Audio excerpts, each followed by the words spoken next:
अब खबर नई दिल्ली से है, जहां प्रधानमंत्री नरेंद्र मोदी नई दिल्ली के विज्ञान भवन में नवकार महामंत्र दिवस कार्यक्रम में शामिल हुए हैं। जी हां, पीएम मोदी ने अन्य लोगों के साथ नवकार महामंत्र दिवस कार्यक्रम में नवकार महामंत्र का जाप किया। इसके बाद उन्होंने लोगों को संबोधित किया। उन्होंने कहा कि नवकार महामंत्र का ये दर्शन विकसित भारत के विजन से जुड़ता हुआ है। मैंने लाल किले से कहा है, विकसित भारत यानी कि विकास भी और विरासत भी।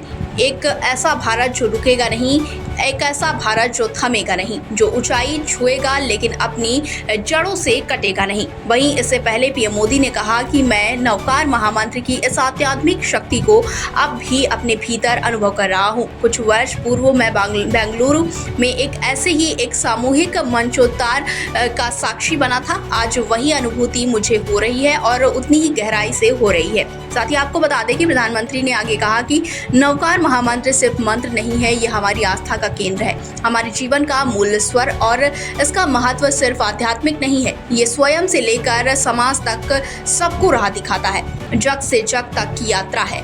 इस मंत्र को प्रत्येक पद ही नहीं बल्कि प्रत्येक अक्षर अपने आप में मंत्र है। वहीं उन्होंने आगे कहा कि नवकार महामंत्र एक मार्ग है, ऐसा मार्ग जो इंसान को भीतर से शुद्ध करता है, जो इंसान को सौहार्द की राह दिखाता है। वहीं नवकार महामंत्र सही मायने में मानव ध्यान, साधना और आत्मशुद्धि का मंत्र है। हम जानते हैं कि जीवन के 9 तत्व हैं, ये 9 तत्व जीवन को पूर्णता की ओर ले जाते हैं। वहीं इसलिए हमारी संस्कृति में नव का विशेष महत्व माना जाता है।